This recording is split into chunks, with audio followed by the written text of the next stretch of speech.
Hi there, my name is Hubert and I'm a professional real estate agent in Stamford, Connecticut. And today I am honored to bring to you Tammy Felenstein. She's the Executive Director of Sale in the Stamford, Connecticut office of Halstead Property. Now today I brought her as promised. I'm going to every week bring you the best of the best in the business and then ask them questions so you guys can get some help. Let's just say you're buying your house for the first time or you're selling your house for the first time. These videos will help you out as well. Now, today, Tammy, well, thank you so much for having me. Thank you for having me. I appreciate being here. Awesome. Now, can you tell us a little bit about yourself for the audience to know more about you? Absolutely.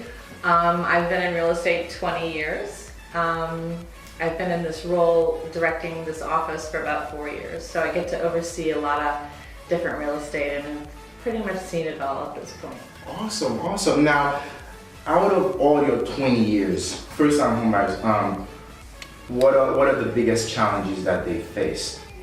You know what, the hard thing with first-time home buyers is they don't really understand the process, and it can be overwhelming for them. So having somebody like yourself or myself or anybody here to help them step by step go through the process and manage their expectations and let them know what's coming and what they need to be doing in order to move the process forward. Now, way before they get into the house hunting, what do they have to know? What do they need to know? It's very important. It's vitally important that they work with some kind of lender, either a banker or a mortgage broker, that can go through their finances and let them know what they can afford. Sometimes they can afford to buy more than they think. Sometimes they have a set amount that they want to spend even though they can afford more. So it's important to really work with a lender to go through what the objectives are. Now, they get pre-approved by a lender. What is the next step? Well, the next step is to go out and get educated on the inventory on the market. There are things that come and go every day. You, as the real estate professional, can let them know. Sometimes we know things before they come on the market. They need to educate you on what they want. Correct. So that you can use your expertise to get it to them first. Now, we are real estate professional, and sometimes the client, the prospective client, they are brand new and we've never met them before. We probably get them from a lead source, from a referral.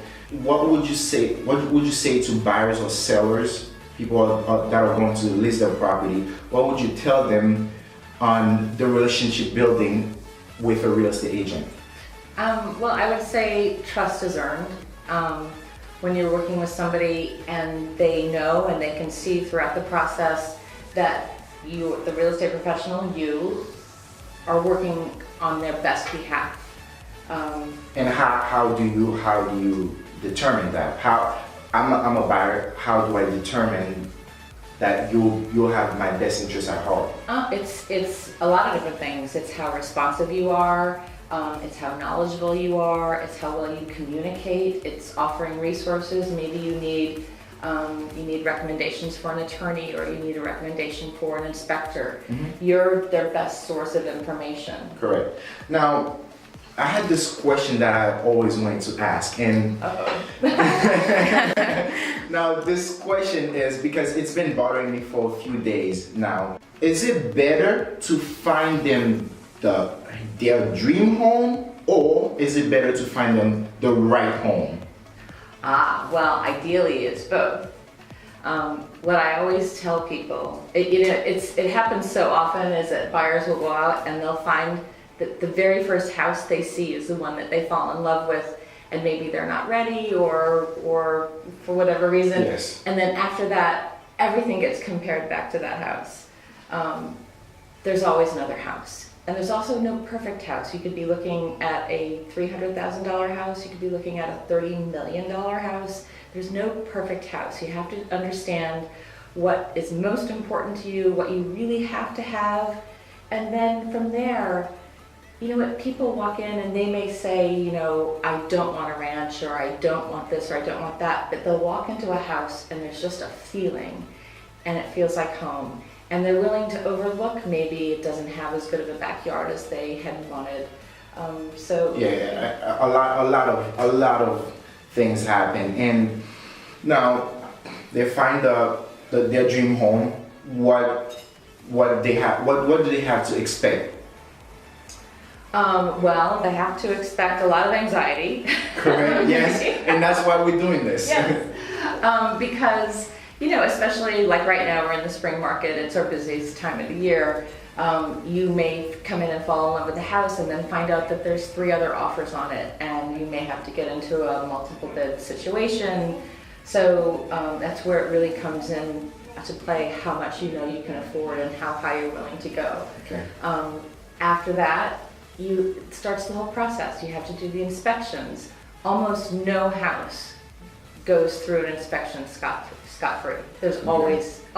Always, yes. I mean, always. Yes. So that's anxiety producing as well, but you as a real estate professional, again, walk them through, help them through, take them, cross each bridge as you come to it. Correct. You know, I always say to my children, when you have anxiety, make a plan. That's the best plan. Make a plan. And we, as real estate professional, we're here to help you out. Now, they got the house, inspection has been done, contract has been signed, contract has been accepted. What is the final walkthrough?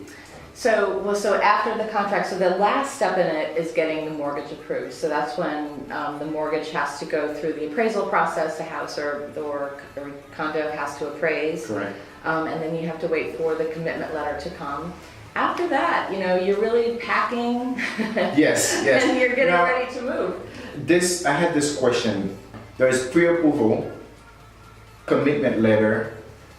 Which is the strongest? Well, so a pre-approval means that you have spoken to a lender. You've gone through all your financial information. You've told them how much you make. You've given them copies of your tax returns. They know of any debts you have, like student loans, any outstanding debt. They usually give them bank statements, tax returns.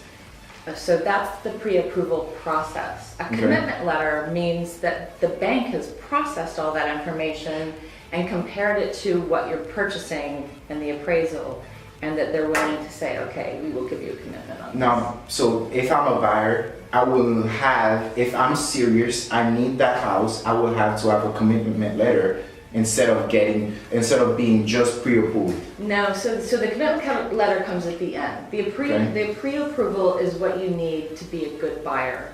So that's before you start your process, because as it always happens, if you go in and you find the house of your dreams tomorrow, but you haven't started working with a lender yet, you're already behind the 8 ball. So you need the pre-approval before you start your search to know what you can afford and to have that ready to go.